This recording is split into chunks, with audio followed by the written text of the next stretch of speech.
Buat semuanya para relawan, mari kita pastikan bahwa kita bukan rombongan yang memecah belah, kita rombongan yang mempersatukan.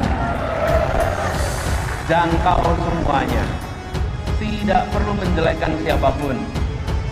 Tapi sekalian, yang menjelekkan itu biasanya sedang jelek, Bapak Ibu. Nah, kalau yang sudah baik tidak perlu menjelekkan yang lain, tunjukkan kebaikannya. Betul? Ya. Lah kalau sudah baik buat apa menjelekkan? Kalau baik tinggal tunjukkan kebaikannya. Kenapa? Kalau bicara positif, ya memang karena insya Allah kitanya positif. Kalau yang bicara negatif berarti dia sedang negatif. Betul sekalian? Jadi pesan saya nih buat seluruhnya relawan, jangan terbawa ikut-ikutan menjelekan. Bila kita dijelekan, jawab assalamualaikum, gitu saja. Ya, nggak usah khawatir. Dan sampaikan pada semua bahwa kita ingin bersatu, kita ingin bekerja bersama, dan ini adalah ikhtiar untuk semuanya. Satu, jangan menjelekan siapapun, jangan mengirim pesan yang negatif. Yang kedua, bawa rekam jejak, merekam jejak. Dan jangan pernah ikut-ikutan menyebarkan hoax. Kita tunjukkan perjuangan kita adalah perjuangan bebas dari hoax. Perjuangan yang membawa pesan-pesan yang kredibel, pesan-pesan yang bisa dipercaya. Itulah yang ingin kita bawa sama-sama. Lalu pesan berikutnya untuk semuanya, mari kita jangkau semua. Lupakan peta masa lalu, lupakan forum pemilu, pilkada apapun yang pernah terjadi. Kita sekarang sama-sama ingin membangun Indonesia lebih baik dan semua diajak untuk berada dalam barisan ini.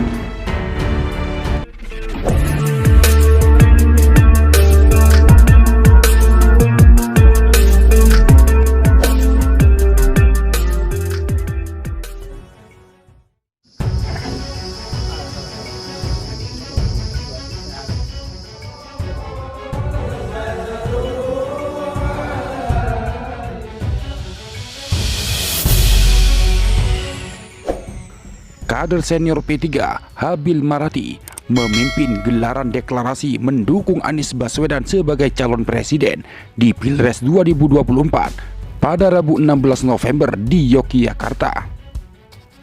Habil menjelaskan, deklarasi bersama Forum Ka'bah Membangun atau FKM itu sekaligus menyalurkan aspirasi keluarga besar P3 yang mendukung Anies Baswedan maju di Pilpres 2024. Juga demi membawa P3 lolos ambang batas parlemen 4% pada pemilu 2024. Untuk menyelamatkan P3 agar lolos parliamentary threshold dalam pemilu 2024. Dengan mendukung Anies Baswedan, diperkirakan elektabilitas P3 akan meningkat pesat, kata Habil. Kendati begitu, langkah Habil itu tidak dianggap sebagai sikap resmi dari partai berlambang Ka'bah tersebut. DPP P3 maupun DPW P3 di Yogyakarta sama-sama telah menyatakan apa yang dilakukan FKM itu bukanlah bagian dari langkah kader yang mempresentasikan partai mereka. Namun pengamat politik sepaham bahwa apa yang dilakukan oleh Habil dan rombongannya itu menunjukkan gejolak di internal P3 semakin memanas. Direktur Eksekutif Indonesia Political Opinion atau IPO Deddy Kurniasyah mengatakan, sikap Habil ini justru semakin membuat gejolak di internal P3 semakin memanas. Pasalnya, belum lama ini internal P3 gonjang-ganjing usai Muhammad Mardiono dan Suharso Manoarfa saling mengklaim diri sebagai ketua umum. Kedepan, pilihan bagi P3 bisa saja pada dua hal: terpecah dan memunculkan kelompok baru, atau tetap bersama tapi tidak solid satu suara dengan keputusan elit di Jakarta, kata Deddy saat dihubungi CNN Indonesia Selasa 15 November. Deddy menilai perpecahan di internal P3 sebetulnya sudah terlihat dari sengketa posisi ketua umum P3. Konflik internal P3 memanas usai Mukernas partai memilih Mardiono sebagai PLT Ketua Umum. Sementara itu, jabatan Ketua Umum P3 sebelumnya dijabat Suharso. Suharso sempat menyatakan dirinya masih menjabat sebagai Ketua Umum P3, sedangkan Mardiono telah menyatakan siap mengemban amanah sebagai PLT Ketua Umum P3 menggantikan Suharso. Belakangan, Suharso disebutkan mulai melunak dan terpaksa merelakan Mardiono tetap di pucuk kepemimpinan P3. Deddy Kurniasyah menilai sosok Mardiono bukan elit P3 yang mengakar, sehingga ia menduga banyak kader yang tidak patuh terhadap perintahnya. Terlebih jika sebagian kader mengetahui jika pergantian itu bernuansa sabotase, maka gejolak di bawah akan terus tumbuh karena P3 seolah tanpa nahkoda saat ini, ujar Deddy. Itulah yang membuat kader di Yogyakarta merasa ringan putuskan nasib politiknya sendiri, imbuhnya. Sementara itu, Direktur Eksekutif Kedai Kopi Kunto Adiwibowo menilai masalah ini sebetulnya tidak perlu dibesar-besarkan. Terlebih, deklarasi hanya akan diikuti ribuan kader P3. Menurut dia, dukungan ribuan kader itu tidak bisa dianggap sebagai sikap resmi partai.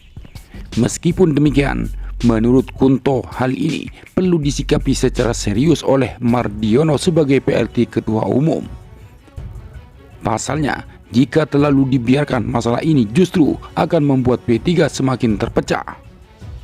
Kunto menyebut Mardiono harus segera menggelar konsolidasi internal, baik dengan cara menghukum kader-kader tersebut atau dengan pendekatan lain.